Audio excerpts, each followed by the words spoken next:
ಪದನಾಲ್ಕ ನೀರಿಗೆ ಬಸವಣ್ಣ ನಿಮ್ಮ ಪರುಷ ಪಾದವ ಕಂಡು ಪಾವನವಾದೆ ಬಸವಣ್ಣ ನಿಮ್ಮ ಪಾವನ ಮೂರ್ತಿಯ ಕಂಡು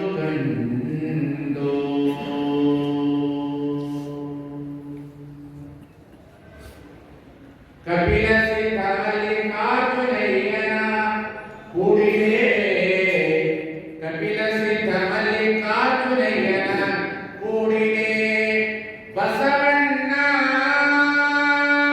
ಬಸವಣ್ಣ ಬಸವಣ್ಣ ನೀವು ಗುರುವಾಗಿರಾಗಿ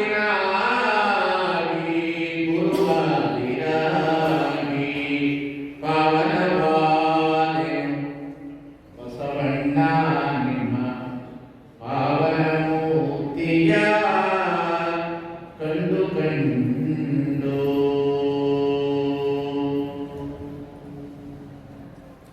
ಸಿದ್ದರಾಮ ವಚನ ನೆನೆಸ್ತಿಲ್ಲ ಅಂದ್ರೆ ಬಸವಣ್ಣ ಬರಬೇಕು.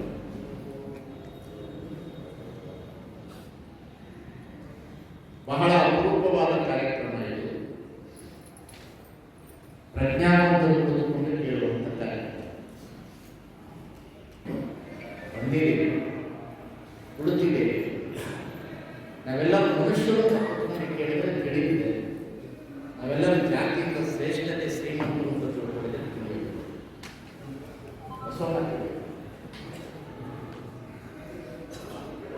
ಬಸವಣ್ಣನವರ ವಿಚಾರಗಳನ್ನು ತಿಳಿಬೇಕು ಅಂತ ನಮಗೇನಾದ್ರೂ ಮನಸ್ಸಿದ್ರೆ ನಾವು ಜಾತಿಯಿಂದ ದೊಡ್ಡವರು ಅಂತ ತಿಳ್ಕೊಂಡವರಿಗೆ ತಿಳಿಯಬೇಕು. ಅಥವಾ ಬಸವಣ್ಣ ಅನ್ನತಕ್ಕಂಥ ವ್ಯಕ್ತಿ ನನಗೆ ಗೊತ್ತಾಗಬೇಕು ಅನ್ನತಕ್ಕಂಥ ಅರಿವು ನಮ್ಮಲ್ಲಿದ್ರೆ ನಾನು ಬಹಳ ದೊಡ್ಡ ಕೆಲಸ ಮಾಡಿದ್ದೀನಿ ಅನ್ನತಕ್ಕಂಥ ಅಧಿಕಾರ ಅಹಂಕಾರ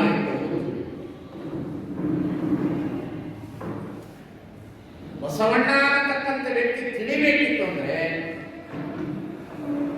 ಬಹಳ ಮುಖ್ಯವಾಗಿ ಬೇಕಾಗಿರ್ತಕ್ಕಂಥದ್ದು ಹಣ ಅಲ್ಲ, ಜಾತಿ ಅಲ್ಲ, ಸಂಪತ್ತಲ್ಲ, ಅಧಿಕಾರ ಅಲ್ಲ, ಹೃದಯವಂತಿಕೆ ಮಾತ್ರ ಬಸವಣ್ಣ.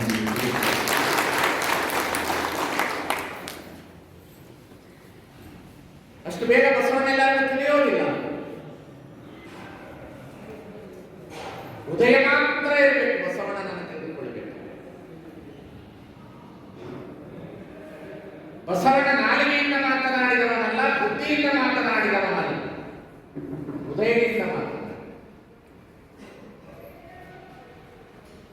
ಬಸವಣ್ಣ ಬರುವ ಪೂರ್ವದಲ್ಲಿ ಎಲ್ಲ ಮಹಾತ್ಮರು ದೇವರು ಧರ್ಮದ ಬಗ್ಗೆ ಮಾತನಾಡಿದರು. ಎಲ್ಲರೂ ಎಲ್ಲಾ ಮಹಾತ್ಮರು, ವೇದಗಳು, ಆಗಮಗಳು, ಶಾಸ್ತ್ರಗಳು, ಪುರಾಣಗಳು ಎಲ್ಲವೂ ದೇವರು ಧರ್ಮ ಕಾಣದಿರುವಂತಹ ಲೋಕದ ಬಗ್ಗೆನೇ ಮಾತನಾಡಿದರು. ಬಸವಣ್ಣ ಒಬ್ಬರೇ ಮನುಷ್ಯರ ಬಗ್ಗೆ ಮನುಷ್ಯರ ಬಗ್ಗೆ ಮಾತನಾಡಿರ್ತಕ್ಕಂಥ ವ್ಯಕ್ತಿ ಒಬ್ಬ ಇದ್ರೆ, ಮನುಷ್ಯರ ಬಗ್ಗೆನೇ ಮಾತನಾಡಿರ್ತಕ್ಕಂಥ ವ್ಯಕ್ತಿ ಇದ್ರೆ ಬಸವಣ್ಣ ಒಬ್ಬನೇ. ಮನುಷ್ಯರ ಬಗ್ಗೆ ಮಾತನಾಡಿ, ಯಾರ ಬಗ್ಗೆ ಮಾತನಾಡಿ ಅಂತಹ ಮಹಾತ್ಮನ ವಿಚಾರಧಾರೆಗಳನ್ನ ಕೇಳುವ ಸೌಭಾಗ್ಯ ನಿಮಗೆ, ಹೇಳುವ ಭಾಗ್ಯ ನನಗೆ ವೇದಿಕೆ ಸೃಷ್ಟಿ ಮಾಡಿಕೊಟ್ಟಿರ್ತಕ್ಕಂಥ ರವಿಯವರ ಹೃದಯ ಬಹಳ ದೊಡ್ಡ ವೇದಿಕೆ. ನನ್ನನ್ನು ತರಿಸೋದು ಅಂತಂದ್ರೆ ಒಂದು ಬಹಳ ವಿಚಿತ್ರ.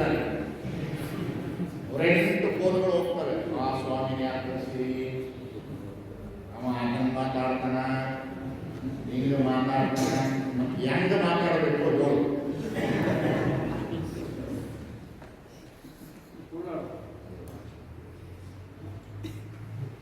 ನಮ್ಮನ್ನೇ ಮಾತನಾಡಬೇಡ್ರಿ ಅಂತ ನೀವು ಹೇಳುವುದಾದ್ರೆ ಬಸವಣ್ಣನವರ ವಿಚಾರ ಮಾತನಾಡಬೇಡಿ ಅಂತ ಅರ್ಥ.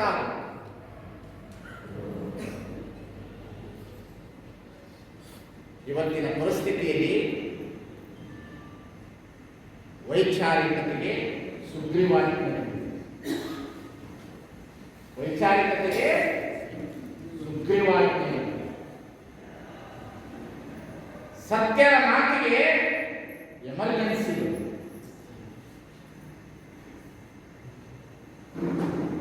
ಸತ್ಯದ ಮಾತುಗಳನ್ನಾಡುವವರಿಗೆ ಎಮರ್ಜೆನ್ಸಿ ಇದೆ. ವೈಚಾರಿಕತೆಯನ್ನು ಚಿಂತನೆ ಮಾಡುವವರಿಗೆ ಸುಗ್ರೀವಾಜ್ಞೆ. ಇವೆರಡರ ಮಧ್ಯದಲ್ಲಿ ಇವತ್ತು ನಾವು ಈ ಚಿಂತನೆಯನ್ನು ತರಬೇಕಂದ್ರೆ ಬಹಳ ಬಹಳ ಕಷ್ಟ ಕಾಲದಲ್ಲಿ ನಮಗೆ ಇಷ್ಟು ಕಷ್ಟ ಇರಬೇಕಾದ್ರೆ ನಮ್ಮಪ್ಪ ಬಸವಣ್ಣನಿಗೆ ಎಷ್ಟು ಕಷ್ಟ.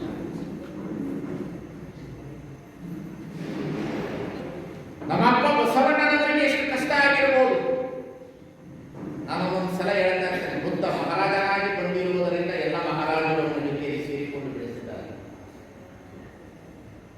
ಮಹಾವೀರ ಮಹಾರಾಜನಾಗಿ ಬಂದಿರುವುದರಿಂದ ಮಹಾರಾಜನಾಗಿ ಹೋದಂತಹ ಮಹಾವೀರನನ್ನ ಪ್ರೀತಿ ಮಾಡುವ ಸಮಾಜ ದಿನಮಾನ ಕಾಲದಲ್ಲಿ ಇರಬಹುದು. ಕೊಳ್ಳೇಗಾಲದಲ್ಲಿ ಹುಟ್ಟಿರ್ತಕ್ಕಂಥ ಮಹಾರಾಜನಾಗಿರ್ತಕ್ಕಂಥ ನಿಜಗುಣ ಶಿವಯೋಗಿಗಳು ಬಂದು ಆರು ನೀರೆಂದು ವಿಚಾರಿಸಿ ವಿಷಯ ಸಂಸಾರವಿದು ಕನಸೆಂದರೆ ಏನತಕ್ಕಂತಹ ಮಾತನ್ನು ಹೇಳಿರ್ತಕ್ಕಂಥ ರಾಜನಾಗಿರ್ತಕ್ಕಂಥ ನಿಜಗುಣ ಶಿವಯೋಗಿಗೂ ಆಶ್ರಯ ಸಿಕ್ಕಿರಬಹುದು. ಆದರೆ ಉತ್ತಮ ಕುಲದಲ್ಲಿ ಹುಟ್ಟಿ ಕರ್ಣಿಕನಾಗಿ, ದಂಡನಾಯಕನಾಗಿ, ಪ್ರಧಾನಮಂತ್ರಿಯಾಗಿ ಅನುಭವ ಮಂಟಪ ನಿರ್ಮಾಣ ಮಾಡಿ ವೇಶ್ಯರ ಮನೆ ಬಾಗಿಲಿಗೆ ಹೋಗಿ character is loss, everything is loss ಅಂತ ಹೇಳುವಂತ ಈ ಸನಾತನವಾದಿಗಳ ಮಧ್ಯದಲ್ಲಿ character is loss, everything is loss ಅಂತಿರಲ್ಲ. ಕ್ಯಾರೆಕ್ಟರ್ ಹೋದ್ರೆ ಎಲ್ಲವೂ ಹೋಯಿತು ಅಂತ ಹೇಳಿ ಅವರನ್ನು ದೂರ ಇಟ್ಟಂತವರನ್ನ ನೀನು ನನ್ನ ತಾಯಿ ಆಗಬಲ್ಲೆ ಅಂತ ಹೇಳಿ ಅವರನ್ನು ಶರಣೆ ಮಾಡುವಂತ ವ್ಯವಸ್ಥೆ ಇದೆ ಅಂತ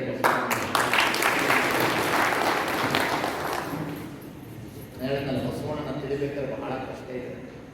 ಬಸವಣ್ಣ ಅಂದ್ರೆ 4 ಕಾಲು 2 ಕೋಡು ಒಂದು ಕಾಲ ಅಲ್ಲ. ಬಸವ ಜಯಂತಿ ಅಂದ್ರೆ ಎತ್ತಿನ ಮೆರವಣಿಗೆ. 4 ಕಾಲು 2 ಕೋಡು ಒಂದು ಬಾಲ, ಕೋಸಂಬರಿ, ಪಾನಕ ಅಲ್ವಾ? ಬಸವಣ್ಣ ಅಂತ ಹೇಳಿದ್ರೆ ಇಷ್ಟೇ ನಾವು ತಿಳಿದಿರೋದು, ಇನ್ನೇನು ತಿಳಿದಿಲ್ಲ ನಾವು. ವಿಚಾರ ಮಾಡಿ, ಸೂರ್ಯ ಮುಳುಗದ ಸಾಮ್ರಾಜ್ಯದ ಬ್ರಿಟನ್ ದೇಶದ ಥೇಮ್ಸ್ ನದಿಯ ದಡದಲ್ಲಿ ಬಸವಣ್ಣ ಕೂರ್ಬೇಕಾದ್ರೆ ಆತನ ತಾಕತ್ತು.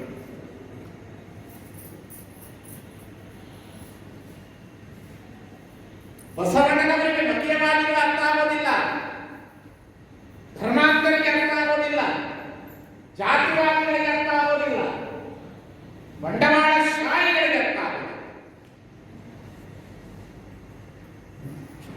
ಬಹಳ ಕಷ್ಟ ರೀ ಬಸವಣ್ಣನ. ಇನ್ನು ಈಗ ಪ್ರಾರಂಭ ಆಗಿದ್ದಾರೆ, ಅಷ್ಟೇ ಪ್ರವೇಶ ಆಗಿದ್ದಾರೆ, ಈಗ ಎಂಟ್ರೆನ್ಸ್ ಆಗಿದ್ದಾರೆ. ಇನ್ನು ಮುಂದೆ ಬಹಳ ಐತೆ ಬಸವಣ್ಣ. ಬಹಳ ಇದೆ, ಈಗ ಪ್ರವೇಶ ಆಗಿದೆ. ಪ್ರವೇಶವಾಗಿರೋದನ್ನ ಮುಸುಕಾಕಿ ಬಿಡಬೇಕು ಅಂತ ವಿಚಾರ ಮಾಡ್ತಾರೆ ಅವರು. ಇವತ್ತಿಂದಲ್ಲ, ಇದರಿಂದ ಇಂದಿನವರೆಗೂ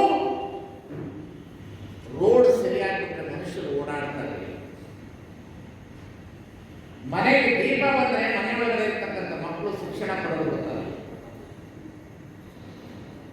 ಜಗತ್ತಿನ ಮನುಷ್ಯರೆಲ್ಲರೂ ಅರಿವನ್ನು ಪಡೆದುಕೊಂಡು ಅವರ ಅರಿವಿನ ಪ್ರಜ್ಞೆ ಬಂದು ಕರ್ಮವಾದದಿಂದ ಪ್ರಯತ್ನವಾದದ ಕಡೆಗೆ ಬಂದು ಅವರು ಬದುಕನ್ನು ಕಟ್ಟಿಕೊಂಡು ಬಿಟ್ಟರೆ ಅವರಿಗೆ ಬಹಳ ಕಷ್ಟ. ಹಾಗಾಗಿ ಬಸವಣ್ಣ ಅಂದರೆ ಬಹಳ ಬ್ಯೂಟಿಫುಲ್ ಕಾನ್ಸೆಪ್ಟ್ ಬರಬೇಕು ನಮಗೆಲ್ಲರಿಗೂ. ಬಹಳ ಬ್ಯೂಟಿಫುಲ್ ಕಾನ್ಸೆಪ್ಟ್ ಬರಬೇಕು. ಏನು ಬರಬೇಕು ಬಸವಣ್ಣ ಅಂತ ಹೇಳಿದ್ರೆ ಹಾಗೆ ಬರೋದಲ್ಲ, ಅದು ಹಾಗೆ ಬರೋದಲ್ಲ. ಬಸವಣ್ಣ ಅಂದ್ರೆ ಶೆಟ್ಟಿ ಎಂಬೆಲೆ ಶ್ರೀಯಾಳನ, ಮಾಲಾಗನೆಂಬೆಲೆ ಚೆನ್ನಯ್ಯನ, ದೋಹಾರನೆಂಬೆಲೆ ಕಕ್ಕಯ್ಯನ, ನಾನು ಮಾರುವನೆಂದರೆ ಕೂಡಲ ಸಂಗಮ ದೇವನಯ ವರ್ಣ ಕ್ಷೇತ್ರ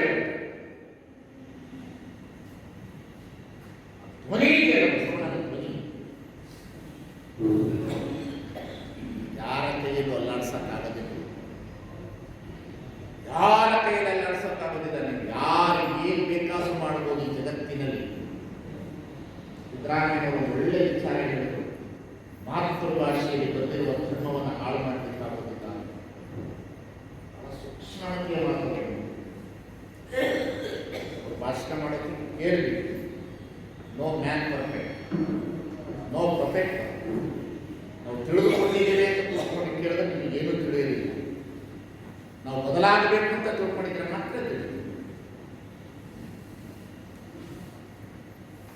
ನಾವು ಬದಲಾಗಬೇಕು ಅನ್ನತಕ್ಕಂಥ ಭಾವನೆಯಿಂದ ಮಾತ್ರ ಬಸವಣ್ಣ ಗೊತ್ತಾಗ್ತಾರೆ. ಎಂತಹ ವ್ಯಕ್ತಿ ನಾಡಿನಲ್ಲಿ ಹುಟ್ಟುತ್ತಪ್ಪ, ಎಂತಹ ಸಾಮ್ರಾಜ್ಯವನ್ನು ಕಟ್ಟಿದ ಬಸವಣ್ಣ, ಎಂತಹ ವ್ಯಕ್ತಿ ಬಸವಣ್ಣ ಅಂದ್ರೆ ಕಮ್ಯ ಕುಲದ ಬ್ರಾಹ್ಮಣರ ಮನೆತನದಲ್ಲಿ ಹುಟ್ಟಿದವರು. ಅದರಲ್ಲಿ ಹೇಳೋ ಪ್ರಶ್ನೆಯೇ ಇಲ್ಲ.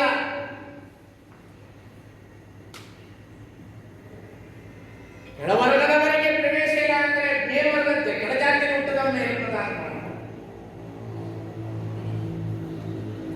ಸಾಧ್ಯವಾಗದ ಮಾತು. ಕಮ್ಯ ಕುಲದ ಬ್ರಾಹ್ಮಣರ ಮನೆತನದಲ್ಲಿ ಹುಟ್ಟಿದವರು, ಮಂಡಿಗೆ ಮಾದಿರಾಜನ ಮನೆತನದಲ್ಲಿ ಬಂದವರು, ವೇದವನ್ನು ಅಭ್ಯಾಸ ಮಾಡಿದವರು, ಶ್ರುತಿಯನ್ನು ಅಭ್ಯಾಸ ಮಾಡಿದವರು, ಆಗಮಗಳನ್ನು ಅಭ್ಯಾಸ ಮಾಡಿದವರು, ವ್ಯಾಸವರದ 18 ಪುರಾಣಗಳನ್ನು ಅಭ್ಯಾಸ ಮಾಡಿದವರು. ಇಂತಹ ಬಸವಣ್ಣ ಒಂದು ಹೊಸ ಧರ್ಮವನ್ನು ಸ್ಥಾಪನೆ ಮಾಡಬೇಕಾಗಿದ್ದರೆ ಕಾರಣ ಹೇಳ್ತಾರೆ. ಬಹಳ ಜನ ಬಸವಣ್ಣ ಹೊಸ ಧರ್ಮ ಸ್ಥಾಪನೆ ಮಾಡಿ ಅಲ್ಲೇ ಇರ್ಬೋದಿತ್ತಲ್ಲ. ಇಲ್ಲ ಅವರು ವೀರಶೈವ ಧರ್ಮ ಸ್ವೀಕರಿಸುವುದು ಅಂತ ಹೇಳೋದಾದ್ರೆ ವೀರಶೈವ ಧರ್ಮಕ್ಕಿಂತ ಸನಾತನ ಧರ್ಮ ದೊಡ್ಡದಲ್ಲ, ಅಲ್ಲೇ ಇರ್ಬೋದಿತ್ತಲ್ಲ. ಯಾವ ಉದ್ದೇಶಕ್ಕಾಗಿ ಬಸವಣ್ಣ ಈ ಧರ್ಮವನ್ನು ಸ್ಥಾಪನೆ ಮಾಡಿದ್ರು, ಯಾವ ಕಾರಣಕ್ಕಾಗಿ ಬಸವಣ್ಣ ಈ ಮಧ್ಯಲೋಕಕ್ಕೆ ಬಂದು, ಅದಕ್ಕೆ ಹೇಳ್ತಾರೆ ಮಧ್ಯಲೋಕದ ಮಹಾಮನೆ ಹಾಳಾಗಿ ಹೋಗಬಾರದೆಂಬ ಕರ್ತನ ಕಟ್ಟಿದನೆಯ. ವೆರಿ ಬ್ಯೂಟಿಫುಲ್ ಕಾನ್ಸೆಪ್ಟ್ ಬಸವಣ್ಣನವರ ಧರ್ಮ ಇದೆಯಲ್ಲ. ನಾನು ಒಂದೊಂದು ಸಲ ಹೇಳ್ತಾ ಇರ್ತೀನಿ, ಕರ್ನಾಟಕದಲ್ಲಿರ್ತಕ್ಕಂತಹ ಲಿಂಗಾಯತರಿಗೆ ಬಸವಣ್ಣ ತಿಳಿದು ಬಿಟ್ರೆ ಜಗತ್ತು ಬದಲಾಗ್ತದೆ ಅಂತಕ್ಕಂಥ.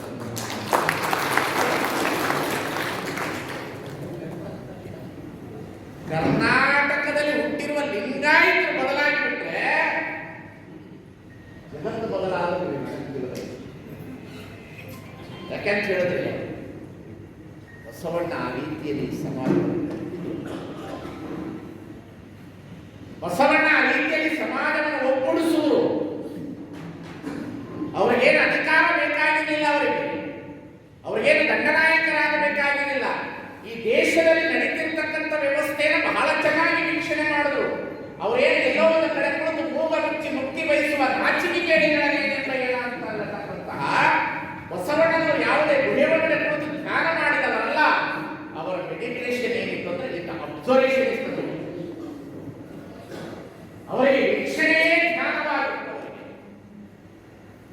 ಅವರಿಗೆ ಈ ಸಮಾಜದಲ್ಲಿ ನಡೀತಿರ್ತಕ್ಕಂಥ ಪ್ರತಿಯೊಂದರ ಗಮನವಿಟ್ಟು ನೋಡಿದಂತಹ ವ್ಯಕ್ತಿ ಯಾರಾದರೂ ಹಾಗೆ ನೋಡುದಿಲ್ಲ, ಚೆನ್ನಾಗಿ ನೋಡುದು. ಸಾಮಾನ್ಯವಾಗಿ ನೋಡೋದಲ್ಲ, ಮನೆಯೊಳಗೆ ನೋಡ್ಬಿಟ್ರು. ಮನೆಯೊಳಗಡೆ ಪ್ರಾರಂಭದಲ್ಲಿ ಮನೆಯಲ್ಲಿ ನೋಡಿದ್ರು. ಎಲ್ಲರಿಗೂ ಯಾವುದೋ ಗುಹೆಯಲ್ಲಿದ್ದಾಗ ಹೋಗಿದಾಗ ಅವರಿಗೆ, ಯಾವುದೋ ಮನೆ ಬಿಟ್ಟು ಹೋದಾಗ ಅವರಿಗೆ ಜ್ಞಾನೋದಯ ಆಯಿತು ಅಂತ ಬಹಳ ಜನರಿಗೆ. ಬಸವಣ್ಣ ಮನೆ ಬಿಟ್ಟು ಹೋದರೆ ಜ್ಞಾನೋದಯ. ಎಲ್ಲ ಮಹಾತ್ಮರು ಮನೆ ಬಿಟ್ಟು ಗುಡ್ಡ ಹಿಮಾಲಯ ಪರ್ವತಕ್ಕೆ ಹೋಗಿ ತಮ್ಮನ್ನು ತಾನು ಪ್ರವೇಶ ಮಾಡಿಕೊಂಡಾಗ ಜ್ಞಾನೋದಯ ಆಯಿತು. ಆದರೆ ಬಸವಣ್ಣನವರಿಗೆ ಮನೆ ಬಿಡುವ ಪೂರ್ವದಲ್ಲೇ ಸಂದರ್ಭದಲ್ಲೇ ಜ್ಞಾನೋದಯ ಆಯಿತು. ಜ್ಞಾನೋದಯದ ವ್ಯವಸ್ಥೆಯಲ್ಲಿ ಬಸವಣ್ಣ ಬಹಳ ದೊಡ್ಡದು. ಬಹಳ ಜನರು ಹೇಳ್ತಾ ಇರ್ತಾರೆ ಮನೆ ಬಿಟ್ಟ ಮೇಲೆ ಜ್ಞಾನೋದಯ ಆಯಿತು. ಪ್ರವಾದಿ ಮಹಮ್ಮದ್ ಪೈಗಂಬರಿಗೆ ಹಿರಾಗುಹದಲ್ಲಿ ಜ್ಞಾನೋದಯವಾಯಿತು. ಜ್ಞಾನೋದಯದ ವ್ಯವಸ್ಥೆಯೊಳಗೆ ಬಹಳ ದೊಡ್ಡ ವ್ಯಕ್ತಿ ಅಂದ್ರೆ ಬಸವಣ್ಣ. ಶಂಕರಾಚಾರ್ಯರಿಗೆ ಮೊಸಳೆ ಹಿಡಿದಾಗ ಸನ್ಯಾಸಿ ಆಗಬೇಕು ಅಂತ ಜ್ಞಾನೋದಯವಾಯಿತು.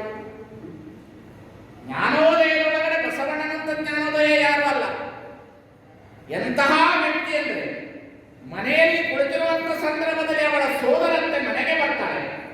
ಬರುವಂತ ಸಂದರ್ಭದಲ್ಲಿ ಹೋಗಿ ಸೋದರತ್ತೇನೆ ಈಗದ ಅಪ್ಪಿಕೊಳ್ತಾನೆ. ಕೇಳಿಸ್ತಾ ಇದೆಯಲ್ಲ, ಈಗದ ಅಪ್ಪಿಕೊಳ್ತಾನೆ, ಮಾತನಾಡಿಸ್ತಾನೆ. ಇನ್ನೊಂದು 10 ನಿಮಿಷದಲ್ಲಿ ಪುನಃ ಹೋಗಿ ಮಾತನಾಡಬೇಕು ಅಂತ ವಿಚಾರ ಮಾಡ್ತಾನೆ.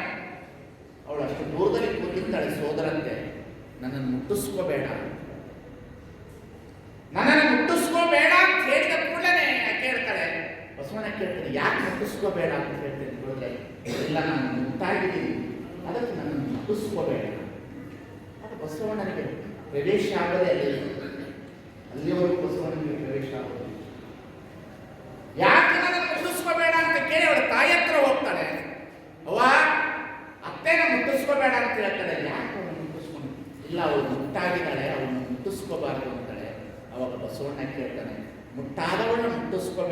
ನೀನು ಹೇಳೋದಾದ್ರೆ ಈ ಮುಟ್ಟು ನಿಂತಿರುವ ಮುಟ್ಟಾಗಿರ್ತಕ್ಕಂಥ ನಿಂತಿರುವ ಮಗುವನ್ನೇ ಯಾಕವ ನೀನು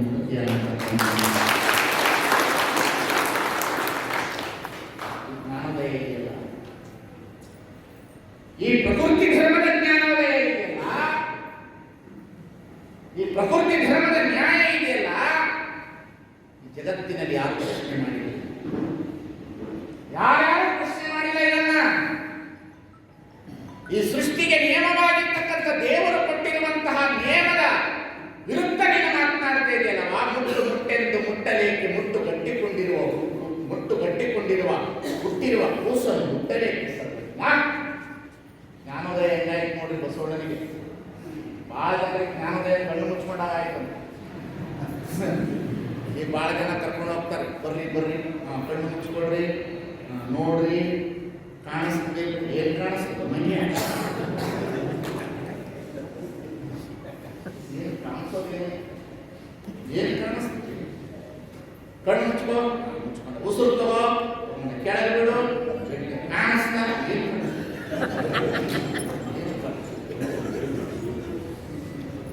ಏನು ಕಾಣಿಸ್ತದೆ ನಿನಗೆ? ತೆರೆದ ಕಣ್ಣಿನಲ್ಲಿ ಇರುವಂತಹ ಕಷ್ಟ ಸುಖಗಳೇ ನಿನ್ನ ಕಣ್ಣಿಗೆ ಕಂಡಾಗ ನಿನ್ನ ಮನಸ್ಸಿಗೆ ಅದು ನಿನಗೆ ಸ್ಪಂದಿಸಲಿಲ್ಲ ಪುನಃ ಮನೆಗೆ ಶಾಲೆಗೆ ಕಳಿಸಿದಂತ ಸಂದರ್ಭದಲ್ಲಿ ಗುರುಗಳು ಬಾಗೇವಾಡಿಯವರ ಗುರುಗಳು ಪಾಠ ಮಾಡುವಾಗ ಇದ್ದಕ್ಕಿದ್ದಂತೆ ಅಸ್ಪೃಶ್ಯರು ಒಳಗಡೆ ಬಂದ ಕೂಡಲೇ ಅವ್ರನ್ನ ಮುಟ್ಟಿಸಬಾರದು ಅಂತ ಹೇಳ್ತಾರೆ, ಓಡಿಸಿ ಬಿಡ್ತಾರೆ. ಆ ಸಂದರ್ಭದಲ್ಲಿ ಮಾಸ್ತರ್ನ ಕೇಳ್ತಾನೆ ಗುರುಗಳನ್ನ ಬಸವಣ್ಣ, ಅವ್ರನ್ನ ಮುಟ್ಟಿಸ್ಕೋಬೇಡ ಅಂತ ಹೇಳ್ತಿಲ್ಲ, ಯಾಕೆ ಮುಟ್ಟಿಸ್ಕೊತಿದ್ದೀರಿ? ಅವ್ರನ್ನ ಯಾಕೆ ಮುಟ್ಟಿಸ್ಕೋಬೇಡ ಅಂತ ಹೇಳಿ, ಇಲ್ಲ ಅವ್ರು ಮಾಂಸ ತಿಂತಾರ, ಮುಟ್ಟಿಸ್ಕೋಬೇಡ. ಅಲ್ಲ, ಅವ್ರು ಮಾಂಸ ತಿಂತಾರ ಅಂತೇಳಿ ಅವ್ರನ್ನ ಮುಟ್ಟಿಸ್ಕೋಬೇಡ ಅಂತ ಹೇಳೋದಾದ್ರೆ, ಮನೆ ಒಳಗಡೆ ಬೆಕ್ಕು ಇಲಿ ತಿಂದೇ ಮನೆ ಒಳಗೆ ಓಡಾಡ್ತದಲ್ಲಿ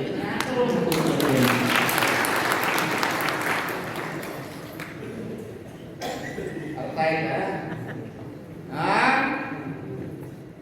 ಅರ್ಥ ಆಗ್ತದ? ನಾನು ಹೇಳೋದು, ಒಂದು ಮಾಂಸ ತಿನ್ನುವ ನಾಯಿಯನ್ನು ನಿಮ್ಮ ಕಾರೊಳಗಡೆ ಇಟ್ಕೊಂಡು ಹೋಗ್ತೀವಿ, ನಮ್ಮ ಮನೆಯನ್ನು ಸ್ವಚ್ಛ ಮಾಡುವಂತ ಅಸ್ಪೃಶ್ಯರನ್ನ ಪ್ರೀತಿ ಮಾಡಬೇಕಾದ್ರೆ ನಾವು ಹೊರಗಿಟ್ಟವ್ರಿಗೆ ಇಟ್ಟ ಆಗ್ತೀರಿ ಅಂತಂದ್ರೆ ನಿಮ್ಮ ಕೈಯಲ್ಲಿ, ನಮ್ಮ ಹೃದಯ ಎಲ್ಲಿದೆ, ನಮ್ಮ ವಿಚಾರಧಾರೆಗಳೆಲ್ಲಿದೆ ಅಲ್ವಾ? ಕಾಣುವ ಮನುಷ್ಯರನ್ನೇ ಪ್ರೀತಿ ಮಾಡಲಾರದು ನಾವು, ಕಾಣದೇ ಇರುವ ದೇವರನ್ನು ಪ್ರೀತಿ ಮಾಡಲು ಸಾಧ್ಯ. ಬಸವಣ್ಣನ ಜ್ಞಾನೋದಯವೇ ಬೇರೆ, ಬಸವಣ್ಣನ ಸಾಕ್ಷಾತ್ಕಾರವೇ ಬೇರೆ, ಬಸವಣ್ಣನವರ ಮುಕ್ತಿಯೇ, ಆ ಮುಕ್ತಿಗೆ ಪದವೇ ಬೇರೆ. ಬಸವಣ್ಣನ ಸಾಕ್ಷಾತ್ಕಾರದ ಚಿಂತನೆಯೇ ಬೇರೆ. ಎಂತಹ ಬಸವಣ್ಣ! ಇಂತಹ ಬಸವಣ್ಣ ಮನೆ ಬಿಟ್ಟು ಕೂಡಲ ಸಂಗಮಕ್ಕೆ ಬರುವ ಪೂರ್ವದಲ್ಲಿ ಮನೆಯಲ್ಲಿ ಕುಳಿತಿರುವಂತಹ ಸಂದರ್ಭದಲ್ಲಿ ಶನಿವಾರ ಹಾಕುವಂತಹ ಸಂದರ್ಭದಲ್ಲಿ ಪುನಃ ಅಲ್ಲಿ ಪ್ರಶ್ನೆ ಮಾಡುವಂತ ಕಾಲ ಇದೆಯಲ್ಲ, ಎಂತಹ ಸಾಕ್ಷಾತ್ಕಾರದ ಪ್ರಶ್ನೆಗಳಿವಲ್ಲ. ಬಸವಣ್ಣನ ನಾವೆಲ್ಲ ನೋಡಿದ್ದೀವಿ. ಕುತ್ಕೊಳ್ಳಪ್ಪ, ಕುತ್ಕೊಂಡಿದ್ದೆ. ಬೆಂಕಿನ ದೇವರು ಹೋಮ ಮಾಡಬೇಕು, ಮಾಡ್ತಾ ಇತ್ತು. ಹೋಮ ಮಾಡುವಂತ ಸಂದರ್ಭದಲ್ಲಿ ಏನು ಅಂತ ಕೇಳಲ್ಲ, ಇದು ಬ್ರಹ್ಮೋಪದೇಶ, ಏನಿದು ಬೀಜ ಸಂಸ್ಕಾರ, ಏನು ಮಾಡ್ತಾ ಇತ್ತು? ಶನಿವಾರ ಹಾಕ್ತಾ ಇತ್ತು. ಯಾರಿಗೆ ಹಾಕ್ತಾ ಇತ್ತು? ನನಗೆ ಹಾಕ್ತಾ ಇತ್ತು. ಹಾಗಾದ್ರೆ ನಮ್ಮ ಅಕ್ಕನಿಗೆ ಅವಳಿಗೆ ಕೊಡ್ಲಿಕ್ಕೆ ಬರೋದಿಲ್ಲ ಅಂತ ಸುಮ್ಮನೆ ಕೂತಿದ್ರು, ಪೂಜೆ ಮಾಡ್ತಾ ಕೂತಿದ್ರು. ಯಜ್ಞಮೇವೋ ಜಂತು, ಯಾವ ಜಂತೋ ಯಾವ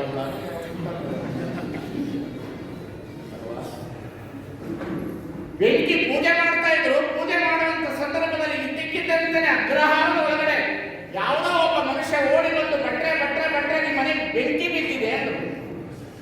ಬೆಂಕಿ ಬಿದ್ದಲ್ಲ ಅಂತಂದ ಕೂಡಲೇ ಪೂಜೆ ಮಾಡುವ ಭಟ್ರು ಏನ್ ಮಾಡುದು? ಎದ್ದು ಓಡಕ್ ಶುರು ಮಾಡಿದ್ರು. ಯಾವಾಗ ಎದ್ದು ಓಡಕ್ ಶುರು ಮಾಡಿದ್ರು ಬಸವಣ್ಣರು ಎದ್ದು ನಿಂತು ಕೇಳಿದ್ರು, ಭಟ್ರು ಎಲ್ಲಿಗೆ ಹೋಗ್ತಾ ಇದ್ದೀವಿ?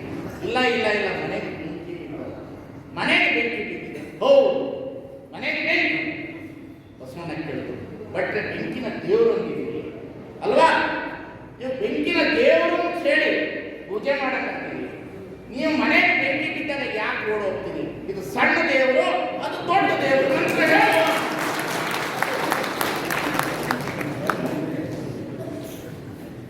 ಲಿಂಗಾಯತರದ ಈ ಮನೆ ಉದ್ಘಾಟನೆ ಹೋಮ ಮಾಡಿದ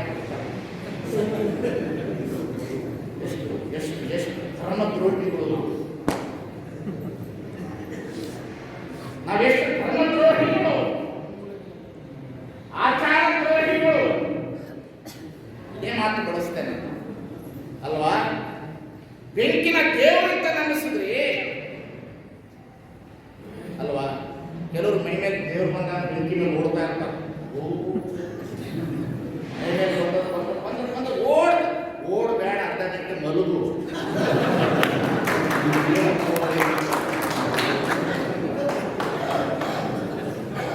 ಇವ್ರು ನೋಡ್ಬೇಕು, ದೇವ್ರು ಬಂದದ್ದು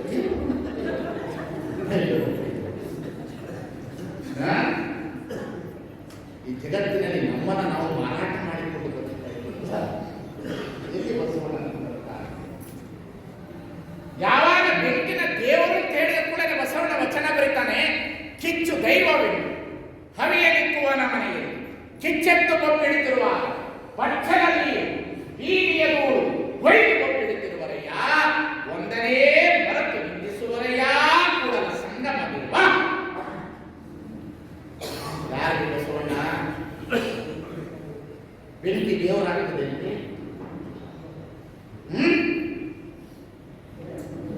ಅಂದ್ರೆ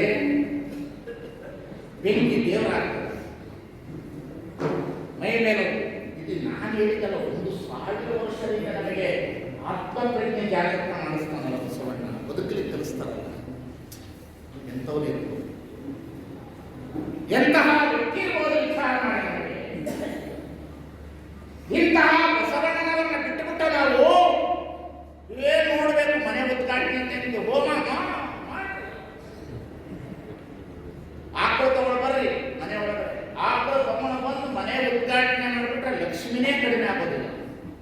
ಆಕಳು ಅಂದ್ರೆ ಗೊತ್ತಾಯ್ತು, ಅವಳು ತಗೊಂಡು ಬಂದು ಮನೆ ಉದ್ಘಾಟನೆ ಮಾಡಿದ್ರೆ ಲಕ್ಷ್ಮಿನೇ ಕಡಿಮೆ ಆಗೋದಿಲ್ಲ. ನಮ್ಮ ರೈತರು 100 ಆಕಳು ಇಟ್ಕೊಂಡ್ರು, ಪಾಪ ನಮ್ಮ ರೈತರೆಲ್ಲ ಬರೋದಾಗ್ತದೆ, ಲಕ್ಷ್ಮಿ ಎಲ್ಲೋ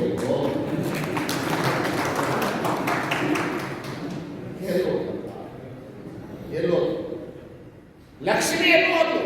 ಒಬ್ಬ ಹೆಣ್ಣು ಮಗಳು ಹೇಳಿ ಹೋಗ್ತಾಳೆ, ನಮಗೆ ಆತ್ಮಪ್ರಜ್ಞೆ ಜಾಗೃತ ಮಾಡಿಸ್ತಾಳೆ. ಒಬ್ಬ ಹೆಣ್ಣು ಮಗಳು ಶರಣೆ ಆಯ್ದಕ್ಕೆ ಲಕ್ಕಮ್ಮ ಅನ್ನತಕ್ಕಂಥ ಹೆಣ್ಣು ಮಗಳ ಪ್ರಜ್ಞೆ ಜಾಗೃತ ಮಾಡಿಸ್ತಾಳೆ. ಲಕ್ಷ್ಮಿ ಅಂದ್ರೆ ಪೂಜೆನೋ ಆಕಳನೋ, ಸತ್ಯ ಶುದ್ಧ ಕಾಯಕ ಮಾಡುವ ಸದ್ಭಕ್ತನಿಗೆ ಎತ್ತ ನೋಡಿದನಂತ ಲಕ್ಷ್ಮಿ ತಾನಾಗಿ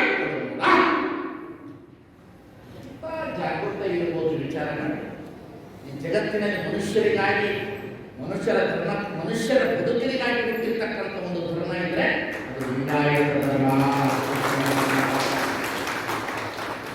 ಮನುಷ್ಯರು ಬದುಕಬೇಕು ಅಂತ ಇದ್ರೆ, ಪೂಜಾರಿಗಳು ಬದುಕಬೇಕು ಅಂತಿದ್ರೆ ಬೇಕಾದಷ್ಟು, ಪುರೋಹಿತರು ಬದುಕಬೇಕು ಅಂತ ಬೇಕಾದಷ್ಟು, ಮನುಷ್ಯರು ಬದುಕಬೇಕು. ಎಷ್ಟು ಅನ್ಯಾಯ ಇದೆ, ಎಷ್ಟು ಅನ್ಯಾಯ, ಎಷ್ಟು ಅನ್ಯಾಯ. ನಿಮ್ಮನ್ನೇನು ಸುಮ್ಮನೆ ಬಿಟ್ಟಿವಿ? ನಾವು ಸುಮ್ಮನೆ ಬಿಟ್ಟಿದ್ದೀವಿ? ನಿಮಗೆ ಒಂದು ಮಗು ಹುಟ್ಟುತ್ತಪ್ಪ, ಈ ಮಗು ಹುಟ್ಟಿದ ಕೂಡ ನಮ್ಮ ಹತ್ರ ತಗೊಂಡು ಬಂದು ಇಂಥ ಮಗು ಹುಟ್ಟಿದೆ, ನಾವೇನು ಹೇಳಬೇಕು? ಈ ಮಗುವನ್ನ ಚೆನ್ನಾಗಿ ಬೆಳೆಸು, ವಿದ್ಯಾವಂತನ ಮಾಡು, ಬುದ್ಧಿವಂತನ ಮಾಡು, ದೊಡ್ಡವನಾಗ್ತಾನೆ ಹೇಳೋದು ಬೆಳೆಸ್ಬಿಟ್ಟು ಒಂದು ಹಡಪ ತೆಗೆದುಬಿಟ್ಟು, ಇದು ಏನು ಎಷ್ಟು ಗಂಟೆ ಬಿಟ್ಟಾನ? 11:30 ಮೂಲಾ ನಕ್ಷತ್ರದ ಬಿಟ್ಟಾನ. ಮನೆಯೇ ಮನೆಗೆ ಬೆಂಕಿ ಇಡೋ ಶಾಸ್ತ್ರ ಇದೆ ಏನ್ರಿ? ಅವನ ಮನೆಗೆ ಬೆಂಕಿ ಇಡುವ ಶಾಸ್ತ್ರ ಇದೆ. ಅದಕ್ಕಾಗಿ ಕುವೆಂಪು ಬರೆದರು ಬಸವಣ್ಣನವರ ಕುರಿತು, ಕಾರ್ತಿಕದ ಕತ್ತಲೆಯಲ್ಲಿ ಆಕಾಶ ದೀಪವಾಗಿ ಬಟ್ಟೆ ಎಟ್ಟವರೆಗೊಂದಿದ್ದ 8 ಶತಮಾನಗಳಿಂದ ಓ ಅಧ್ಯಾತ್ಮ ಕ್ರಾಂತಿ ವೀರ, ದೇವ ದೇವಂದೇ ಧೀರಾವತಾರ ಶ್ರೀ ಬಸವೇಶ್ವರ. ಕಾರ್ತಿಕದೊಳಗೆ ದೀಪ ಇಟ್ಕೊಂಡಿರಲ್ಲ ಅಲ್ವಾ?